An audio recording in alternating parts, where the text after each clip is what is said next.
Gjithashtu, një faktor tjetër i rëndësishëm që mendoj e bën përsëri jep Kinës një farë avantazhi në këto negociata, është fakti që e vendos Iranin në sjelljen e saj. Pra, është duke i dëshmuar botës që unë jam aktori me të cilin mund të negocioj Irani dhe vetëm unë kam kontroll definitiv mbi atë çfarë mund të ndodhë në Iran, duke u pozicionuar më lart për sa i përket leadershipit saj global dhe influencës ndaj vendeve të tjera regionale, dhe së dyti ja bën të qartë edhe Iranit që ka në dorë shumë vegla pushteti, prandaj është e nevojshme që të veprojë sipas vullnetit të Kinës. Ne e dimë që ka një tregti shumë të madhe, sidomos në tregtia në hije që ndodh, pra ekonomia në hije që ndodh midis Iranit dhe Kinës, në veçantë për shkëmbim teknologji, të cilat e ripërdor Irani për qëllimet e saj industriale. Kështu që është një marrëdhënie transaksionale në thelb, do të thoja, një fitore afat shkurtër për Shtetet Bashkuara të Amerikës, por një fitore që do t'i sjell frutet e saj në të ardhmen për Kinën. Trump dëshironte që të shkonte si fitimtar me luftën e mbyllur tërësisht në Kinë dhe prandaj edhe u shty, mendohet se u shty dhe takimi i parë. Po, madje mendohet gjithashtu që edhe një nga arsyet pse Shtetet Bashkuara të Amerikës nuk kanë patur një qasje agresive, pra nuk kanë sulmuar në këto ditë Iranin, ishte pikërisht sepse po bëheshin përgatitje për të shkuar në Kinë, në mënyrë që të mos rrezikojë një reagim më defensiv i Kinës, pra të mos kishte një mos dakordësim në këtë rast. Por, si i thonë, kur nuk ke pulën do marrësh sorën. Dhe përqendruar pikërisht tek konflikti mes Shtetet Bashkuara të Amerikës dhe Iranit, duket se sipas një raporti të Shtetet Bashkuara të Shërbimeve Sekrete, rezulton se 90% e bazave të bllokuara, pra të goditura nga Shtetet Bashkuara të Amerikës ku hyrjet e tuneleve kishin rënë, Irani ka arritur t'i hapur dhe t'i vënë në funksion sërish këto bazat e raketave balistike. Gjithashtu ka të dhëna se rreth 70% e arsenalit të tyre të raketave balistike mobile, pra që janë të lëvizshme, është ende në fuqi. A duket se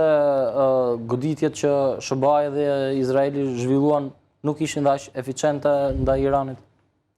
Qartësi kjo është, si thosh, përfundimi i parë që të vjen në mendje në këtë pikë.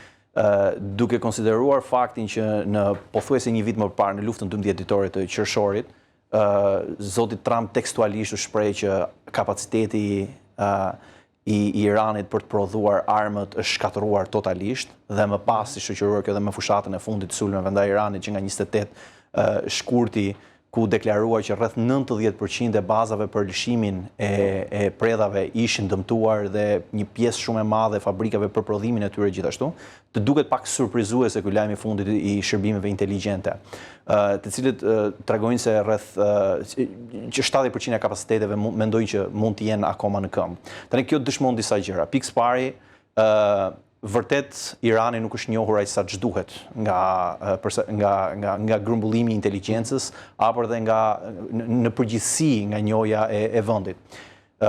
Qartësi nuk është njohur aq mirë mënyra se si regjimi funksionon dhe mënyra se si regjimi e shtrin pushtetin e tij në tërë shoqërinë, por në të njëjtën kohë edhe informacioni i inteligjencës taktike mbase nuk ka qenë i plot në veprim. Së dyti,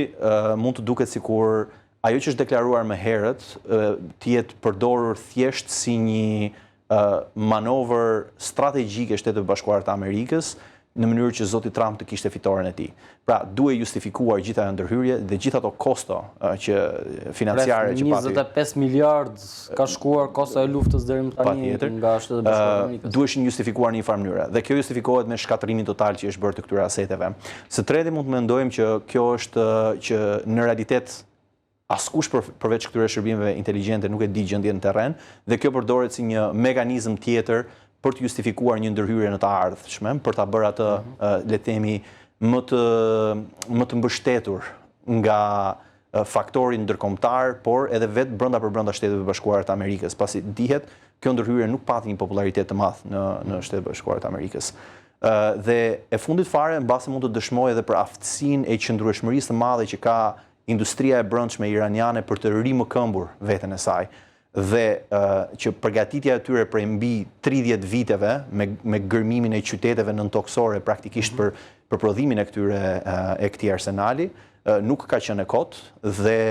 ka qenë efektive në masën që tashmë është bërë pothuajse e pamundur që të depërtohet në to. Pyetja pastaj që sigurisht mund të lindi nga kjo është, nëse pas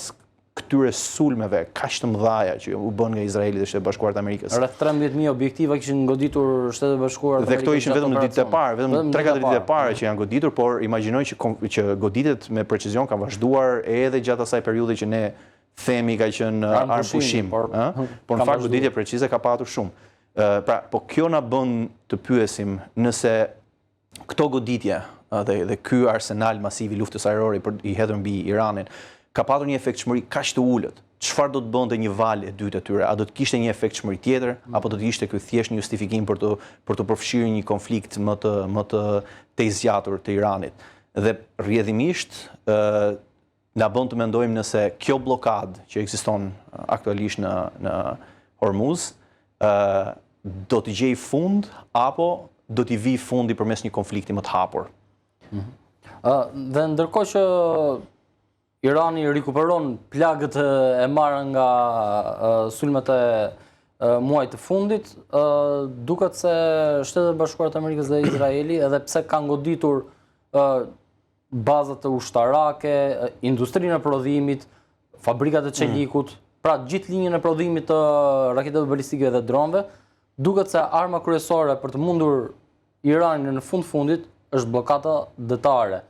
A do dorëzohet Irani përballë një blokade pra forcës ekonomike, do të zgjedh të ketë parat për të investuar në arsenalin e tij balistik, dhe të raketave balistike dhe dronëve, apo do dorëzohet përballë një presioni kaq të madh ekonomik nga Shtetet Bashkuara të Amerikës? Në këtë, për të dhënë një përgjigje sa më të saktë kësaj pyetje, është e nevojshme që të bëjmë një analizë që na kthem pak mbrapa në kohë. Regjimi i Iranit ka të paktën që nga viti 2017 me tërheqjen e Shtetet Bashkuara të Amerikës nga JCPOA-ja, pra marrëveshja me Iranin, ka përjetuar sankcione të llahtarshme, të cilat kanë çuar në një inflacion të jashtëzakonshëm dhe një zhvlerësim të monedhës së tyre. Mendohet diku tek 50-100 fishi ka arritur në ditët e fundit. Irani sigurisht ka arritur që të bëjë një farë rezistence dhe pavarësisht dëmeve ekonomike që ishte duke përjetuar dhe vuajtjes së popullit të tij, në asnjë moment nuk ka rreshtur së investuari në teknologjinë ushtarake. Pra, të gjithë ato ekonomi në hije që ka qenë duke zhvilluar, duket sikur ka investuar më shumë në mbrojtjen e regjimit. Gjë që na bën të mendojmë që nuk do të kishte një ndryshim edhe në situatën aktuale. Në të njëjtën kohë, ne kemi parë një Iran i cili reagoi me një forcë brutale ndaj popullsisë vendase e cila tendoi të rebelojë për të rrëzuar regjimin, duke vrarë mendohet mbi 30.000 qytetarë të saj në të gjithë territorin e vendit. Pra, një regjim i cili është i gatshëm të reagojë në mënyrë kaq brutale, i cili e ka të planifikuar këtë skenar dhe pas një skenari tjetër, dhe mbi të gjitha në përgjithësi, në historinë e regjimeve ideologjike totalitare dhe diktatoriale, të cilët do të luftojnë deri në gramën e fundit të tyre, ne duhet të kuptojmë që probabiliteti që Irani do të bëjë një kthes në këtë pikë është ndryshëm. Pra,